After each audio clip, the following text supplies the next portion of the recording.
Greetings everyone, Gleekon here again with another episode of Lore of Warcraft. Stay a while and listen to this one as we dip our toes back into the Chronicle pool here. We are now on the Year of the Dark Portal. So all told, there's about 10 major events according to Chronicles that occur in this year.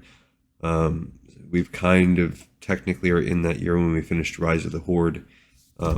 This is also the year when Orcs and Humans begins. Obviously, that story doesn't officially really kick off in the game until there's conflict between Orcs and Humans. So we're going to have to wait until we get a little of that. So maybe at most these 10, but maybe a little bit less. And then in that time, right before we kick the game off, I think we need to jump over and we'll do The Last Guardian, most or all of that book. So we're close, but there are still a lot of condensed elements that are leading up to this momentous occasion, which is the beginning of Blizzard's seminal series of games. Here we go, the Council's Suspicions. This could be the Council of Tirisfal, or this could be the Shadow Council. Medivh made occasional trips to Draenor to observe the Orcs' progress in building the Dark Portal. His absences were noted. At first, they resulted in complaints from the nobles and entertainers who had come to Karazhan for various festivities. When the host was not there, the night was seen as a disappointment. Word of his disappearances eventually reached the Council of Tirisfal. Medivh was still a mystery to them. Years ago, they'd been concerned that he would be an enemy of the Council, as Aegwynn was. Then, he'd seemed to withdraw from the world, only emerging for parties and revelry.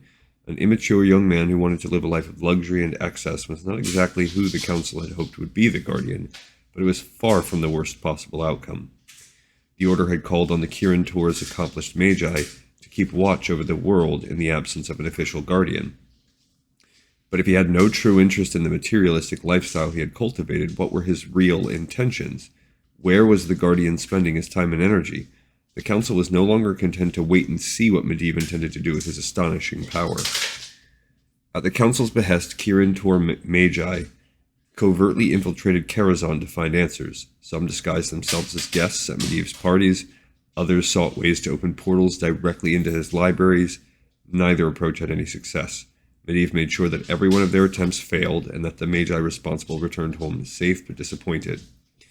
Though these intruders were from the Kirin Tor, Medivh knew that the Council of Tirisfal was guiding their actions. He needed to stop the Council's meddling, for he believed it would never approve of his plan to save Azeroth.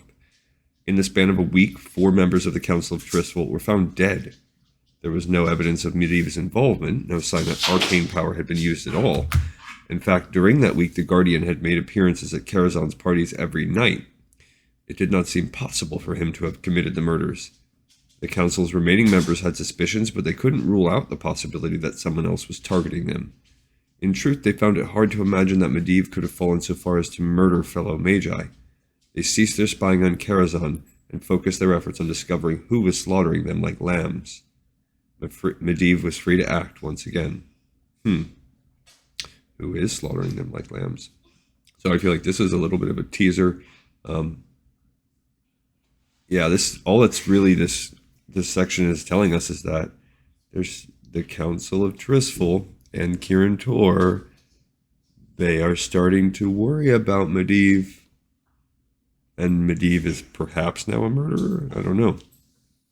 Okay, well, we'll find out more next time. This episode is in the pipes 5x5. I look forward to seeing you guys on the next episode of Lore of Warcraft. Thank you.